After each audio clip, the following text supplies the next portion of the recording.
first of all, I would like to say that I'm not a therapist and I'm not a direct caregiver, but mental health has become an important topic in both my personal and my professional life. So if I go from my close environment, I know people like dealing with conditions such as depressions, ADHD and autism. And I've become more observative on attending these behaviors and the emotional needs that these people have.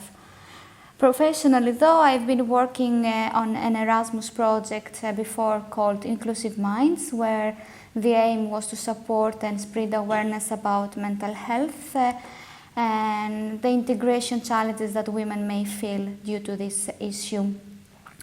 So this experience gave me deeper insight in how mental health affects everyday life and how to communicate more effectively around this sensitive topic.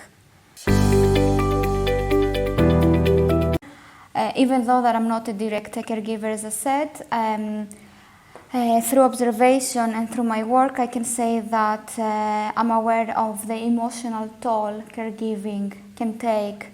So common signs you can identify is like the emotional exhaustion and the withdrawal the caregiver can feel, the constant fatigue or sleep issues, like they are not sleeping properly, feelings of helplessness or the feeling of being overwhelmed, irritability and mood swings. They are losing interest in personal activities and they have difficulties in concentrating. So this sign usually being unnoticed, especially by caregivers by themselves, until it becomes really severe.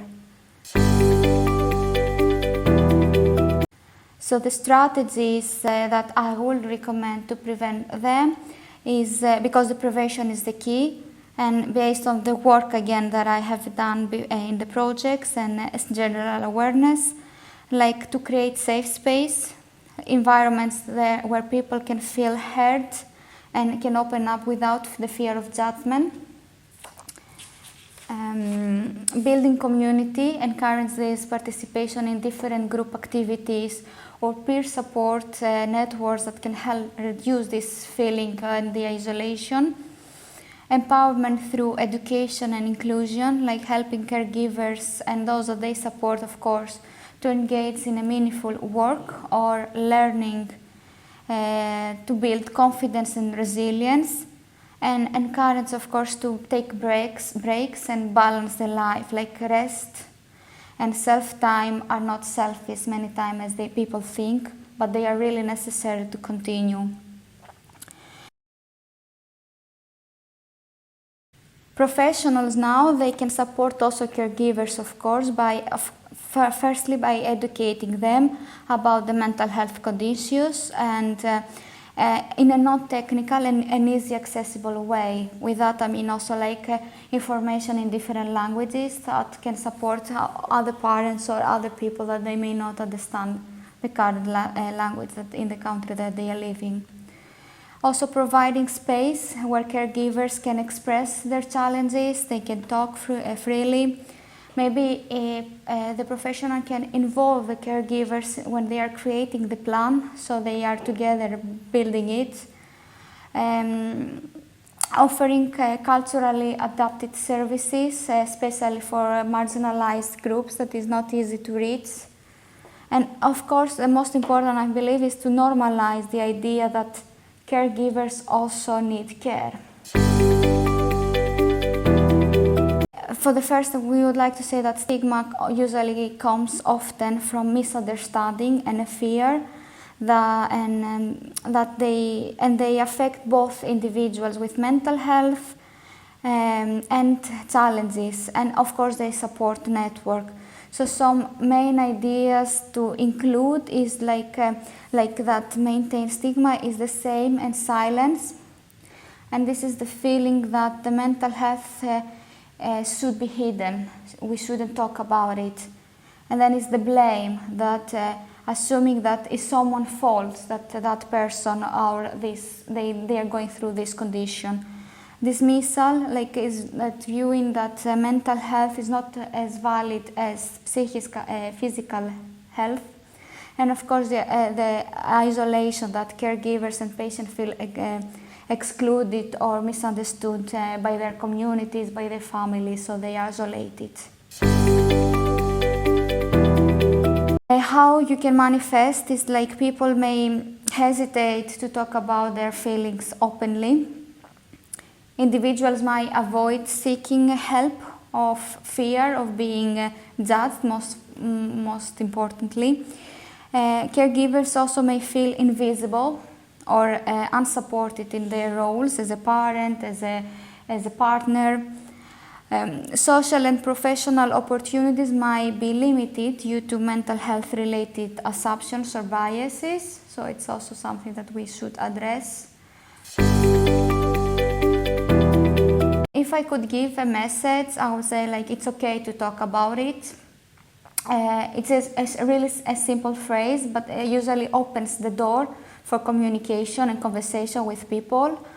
And reassures others that vulnerability is not a weakness and that mental health deserves the same openness as the physical health. Another powerful tool is the öpponer symbol.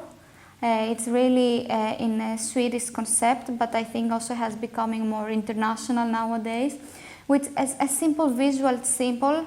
Showing like with that you can show awareness and openness that it's okay, I'm aware of mental health and I'm open to discuss if you want it. And it's very, this kind of symbol can help break the silence by creating visible alliance in workplaces, communities and everyday life. Then maybe sharing real life stories is also a message, like using this, humanize this, the issue and break down the barriers. And encourage an exclusive language, like a positive representation in media and education, because it's something that is not addressing properly in media. How could we empower caregivers now is like by providing to fight the stigma is by providing education and training, of course, that to help them feeling confident to speak about the topic or the issue. Creating platforms for them to share the stories. Encourage support, peer-to-peer support. Recognize and validate their efforts that they are actually trying and publicly to point it out. And I think the most important of all is to normalize that their needs, like to highlight that caring for themselves is also part of caring for others. It's not a selfish issue as I mentioned before. One lessons I have learned about the importance is like through the projects and from my interactions, I've learned that the visibility is crucial.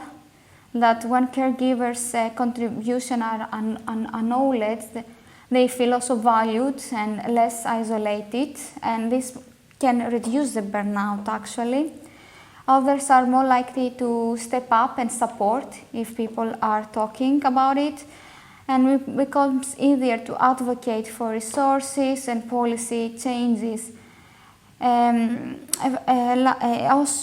I would like to say that also when it helps with the shift the narrative form from being a silent burden to shared responsibility, making their work visible also invites a broader conversation about mental health and community support, especially in marginalized groups like women, migrant women, or others that face unique challenges.